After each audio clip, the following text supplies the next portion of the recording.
Bonjour et bienvenue, voici notre tour d'horizon économique, géopolitique, sanitaire, énergétique et boursier. Nous sommes le mercredi 8 février. Pour comprendre comment tourne la planète finance, c'est sur la bourse au quotidien et nulle part ailleurs. Et l'épisode du jour s'intitulera Jérôme l'Enchanteur.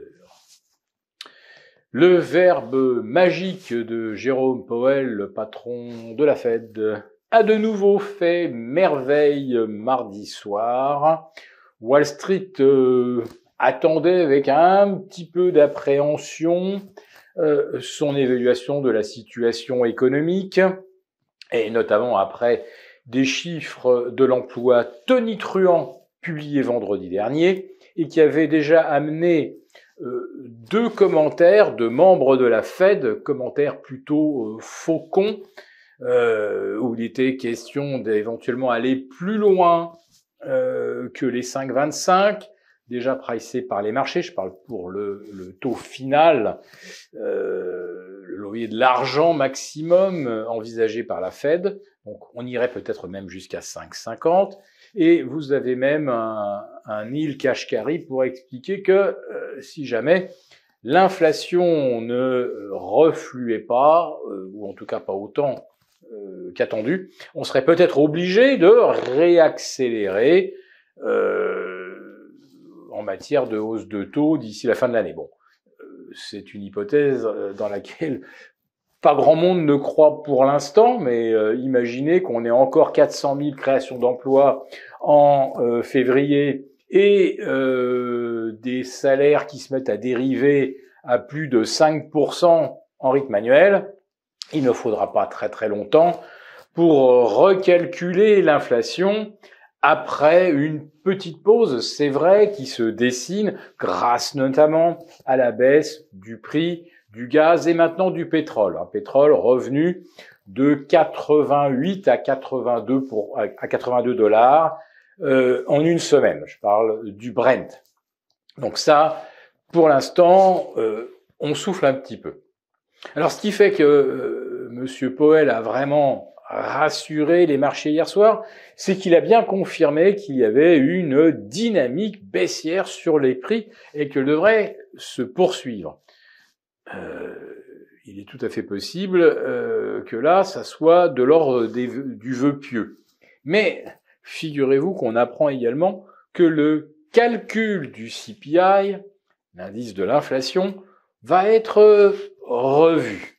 Et je vous le dis tout très clairement, depuis 25 ans, chaque fois qu'on a revu le calcul de l'inflation, ça a été toujours pour faire en sorte que ça reflète le moins d'inflation possible. Donc qu'on s'éloigne de plus en plus de la réalité en introduisant des biais techniques, etc.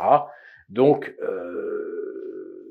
les chiffres sont de plus en plus mensongers et on ne voit pas pourquoi cette fois-ci, d'un seul coup, l'inflation, par exemple, réintégrerait davantage le coût de l'immobilier dans le patrimoine des ménages, enfin dans le budget des ménages, pourquoi on intégrerait par exemple le poids des taxes, etc.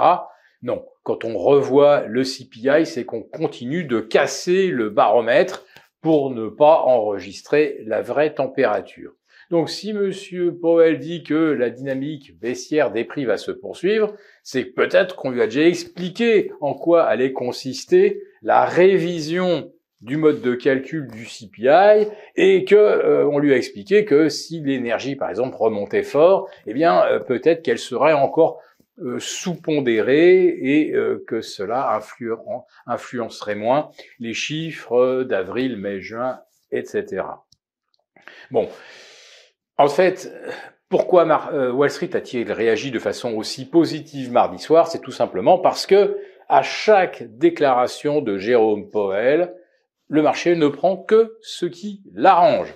Quand M. Powell dit que si l'inflation doit aller au-delà des objectifs, on montera également les taux, le marché, d'abord, ne croit pas effectivement à un scénario d'inflation qui resterait supérieur à 6% d'ici fin 2023, et les marchés donc s'accrochent à chaque allusion à une baisse de l'inflation qui alimente le scénario d'une baisse du loyer de l'argent.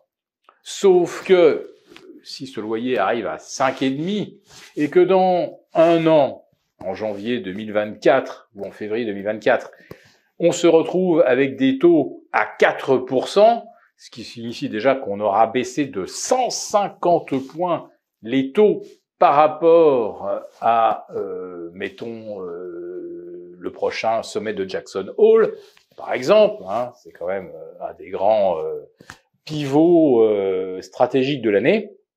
Est-ce qu'on peut vraiment imaginer 150 points de baisse de taux?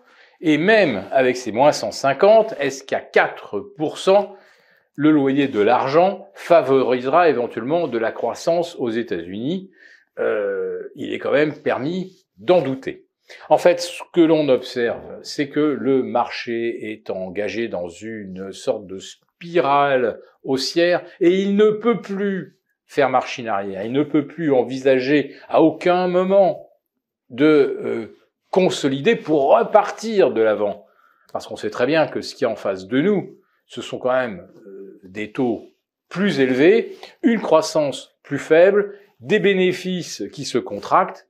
Autrement dit, vous l'avez bien compris, pas une fois en un siècle et demi, les marchés, à l'image de ce qu'on observe aujourd'hui, n'avaient réussi à progresser avec des taux qui montent, une croissance qui baisse, même si elle baisse moins que prévu, et des profits qui vont se contracter parce qu'évidemment, les entreprises avec un loyer de l'argent à 5% sont forcément moins rentables que lorsque l'argent était gratuit. C'est une telle évidence que bien sûr les marchés aujourd'hui ne peuvent plus se permettre d'y faire face au risque de corriger.